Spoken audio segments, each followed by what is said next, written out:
அங்க இருக்கக்கூடிய ராகுவுடன் சேர்க்கை, ராகுவிற்கு குரு பார்வை. இப்போ இவர்களுக்கு பாதகாதிபதியாக இருந்தாலும் லாபாதிபதியும் அந்த இடத்தில் வருகிறது.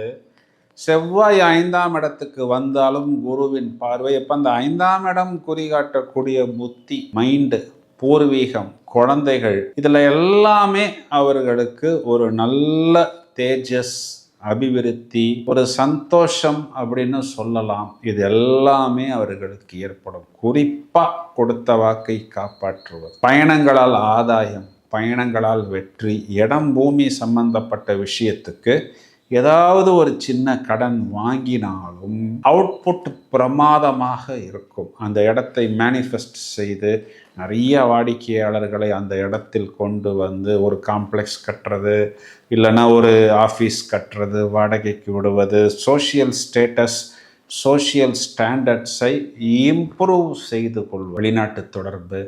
குறிப்பாக பார்த்தோம்னா பிரச்சனை என்னன்னே இது நாள் வரை தெரியாமல் இருந்த விஷயங்களுக்கெல்லாம் பிரச்சனைகள் தெரியப்படுவது மட்டுமல்லாமல் அதில் ஒரு தெளிவு கிடைக்கும், ஒரு தீர்வு கிடைக்கும், ஒரு அபிவிருத்தி கிடைக்கும். இந்த மாதிரி எல்லாமே இவர்களுக்கு இந்த மாசி மாதத்தில் ஒரு ப்ளஸ் பாயிண்ட். இந்த ராசியாதிபதி உச்சம் அப்படின்னு சொல்லும் பொழுதே இது நாள் வரைக்கும் நம்ம மற்றவர்களை எதிர்பார்த்து இருந்தோம். இப்போ நமக்கு உச்ச பலம் அப்படிங்கும்போது நம்மைத்தான் மற்றவர்கள் எதிர்பார்த்து காத்திருப்பார்கள்.